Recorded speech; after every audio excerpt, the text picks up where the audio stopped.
Shalom Obracha. Moshe Rabbeinu, dans la paracha de Ekev, rappelle aux enfants d'Israël les commandements à respecter.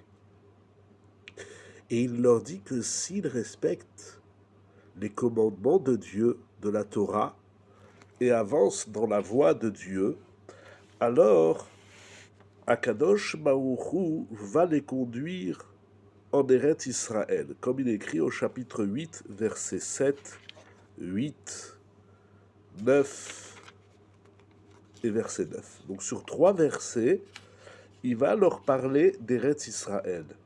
C'est très intéressant tout ce qu'il va y dire. Nous allons lire ces versets. Car Hachem, ton Dieu, te fait entrer dans un bon pays. Eretz Tova. Ensuite, un pays de torrents d'eau, de sources et de nappes souterraines jaillissant dans la plaine et dans la montagne. Deuxième adjectif qualificatif. Troisième, un pays de blé et d'orge, de vignes, de figuiers, de grenadiers. Quatrième, un pays d'oliviers à huile et de miel, de dattes. Cinquième, un pays où tu ne mangeras pas de pain dans la misère. Tu n'y manqueras de rien. Un pays dont les pierres sont de fer et de ses montagnes tu extrairas du cuivre. Tu mangeras et te rassasieras et tu béniras Hachem ton Dieu pour le bon pays qu'il t'a donné. Comptons combien de fois il dit pays, la terre, Eretz. Eretz Tova, Eretz Nachale Baim, Eretz Rita Usora, Eretz Zetchemen Udvash, Eretz Asher Lamniskuducha Belechem, Eretz Asher. 6 qualificatifs sur la terre d'Israël. C'est incroyable.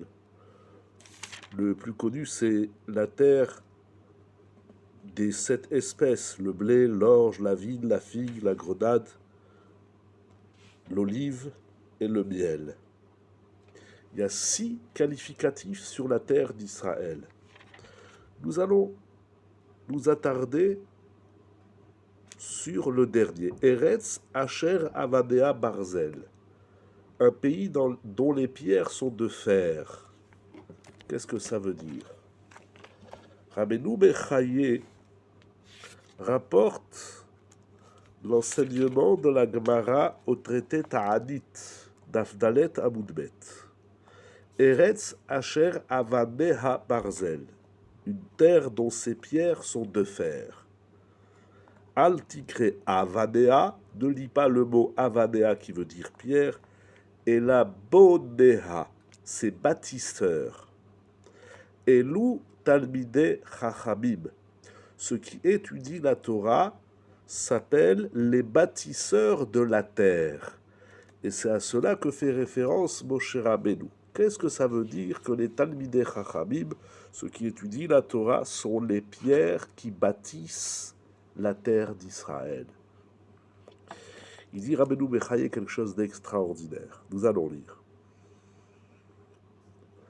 Kudu hachachamim zichronam livracha bazé le inyan ha'emuna.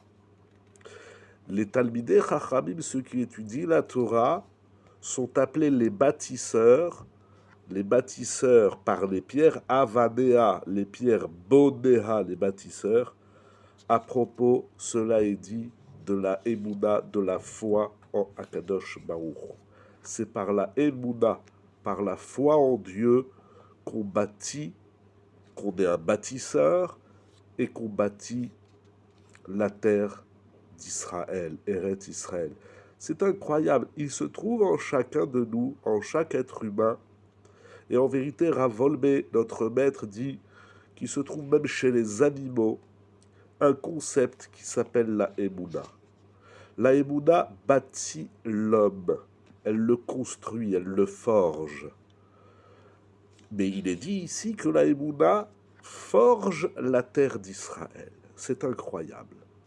Ce potentiel qui est en nous, qui est en chacun de nous, de bâtir, tout homme veut bâtir, tout celui qui construit quelque chose, il a une certaine émouna. S'il construit un immeuble, c'est après pour vendre les appartements.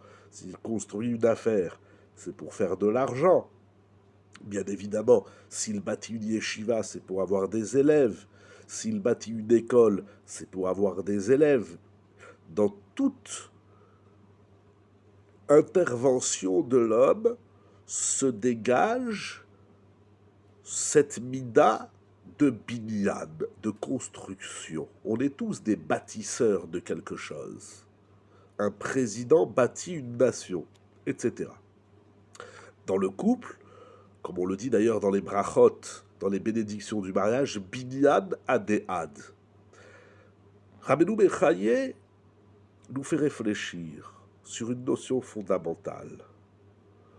Tout édifice que l'homme met en place est basé sur la émouna, sur la foi.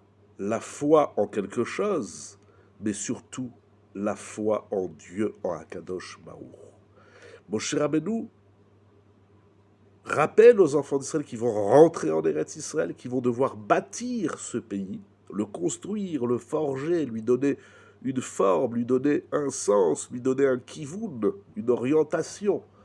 Tout ça, c'est par le biais de la Emouna. La Emouna, la foi en Dieu, ce n'est pas qu'une bouée de secours que lorsque l'homme il se trouve dans des situations dramatiques de la vie, il dit il faut avoir la foi en Dieu. La foi, c'est pas pour les gens déprimés ou les gens qui ont des problèmes. C'est incroyable ce qui est écrit ici, Rabbeinu Bechaye. La Emouna, c'est l'outil de l'édifice. C'est l'outil du verbe construire. Il ratson que nous puissions comprendre cela, de mettre en pratique, apprendre la Emouna, apprendre la foi, et par elle pouvoir bâtir de grandes choses dans la vie pour la gloire d'Akadosh Baruch.